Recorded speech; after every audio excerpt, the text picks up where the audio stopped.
BJP विधायक रामेश्वर शर्मा ने राहुल गांधी की प्रेस कॉन्फ्रेंस और उनके तमाम आरोपों को लेकर बयान दिया। उन्होंने कहा कि नेहरू जी, मनमोहन सभी इसी चुनाव से चुने गए हैं। नक्सलवाद वाले काम कर रहे हैं राहुल गांधी, ये आरोप लगाए गए शर्मा की ओर से, विधायक रामेश्वर शर्मा की ओर से। उन्होंने कहा कि संवैधानिक संस्थाओं को बदनाम ना करें। आदिवासी और शहरी क्षेत्र में पकड़ कमजोर है क्योंकि जमीन से आसमान तक कांग्रेस की कोई पकड़ नहीं है। लेकिन ये भी कहा कि नेहरू से लेकर मनमोहन सिंह सभी इसी चुनावी प्रक्रिया से होकर गुजरे हैं। ये वही निर्वाचन आयोग है जो उनके परदादा या परनाना श्रीमान पंडित जवाहरलाल नेहरू जी, इंदिरा गांधी जी, मनमोहन जी और तमाम प्रधानमंत्री और तमाम प्रदेशों के मुख्यमंत्री इससे चुनते आए हुए हैं। जितनी भी संवैधानिक संस्थाएं हैं उनको वो बदनाम करना चाहते हैं। जो काम कभी माओवादी और नक्सलाइट करते थे वही काम आज राहुल गांधी जी कर रहे हैं। संवैधानिक संस्थाओं पर आक्षेप उठाकर उनको बदनाम करने की कोशिश मत करिए। तो देखिए, राहुल गांधी ने दूसरी बार आज फिर से प्रेस कॉन्फ्रेंस की और इस प्रेस कॉन्फ्रेंस में फिर से वही गंभीर आरोप लगाए गए।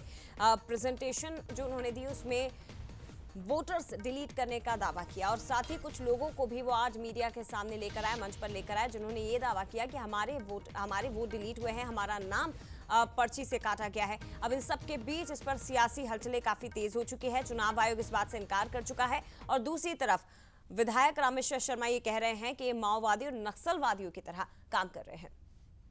संवाददाता सूरज शर्मा का रुख करते हैं, लाइव हमारे साथ जुड़ गए हैं। सूरज, राहुल गांधी की प्रेस कॉन्फ्रेंस दिल्ली में, लेकिन सियासत पूरे देश में तेज हो चुकी है और खासतौर पर अगर मध्य प्रदेश की बात की जाए, क्योंकि यहां पर भी जल्द ही एसआईआर लागू करने की तैयारी है। देखिए, पूरे देश में राहुल गांधी वोट चोरी यात्रा निकाल रहे हैं, वोट अधिकार यात्रा निकाल रहे हैं। दिल्ली में प्रेस कॉन्फ्रेंस कर भी आंकड़े बताए किस तरीके से वोट चोरी हो रही है। इसको लेकर कहीं न कहीं जो सबसे बड़ी संवैधानिक संस्था है निर्वाचन आयोग, उस पर सवाल उठाए जा रहे हैं। और शायद यही कारण है कि अब सत्ता पक्ष के निशाने पर भी राहुल गांधी हैं। बीजेपी विधायक स्पष्ट तौर पर कह रहे हैं कि जिस चुनाव आयोग के जरिए चुनाव होते रहे हैं और सालों से उनके दादा नाना, उनके पिता चुनाव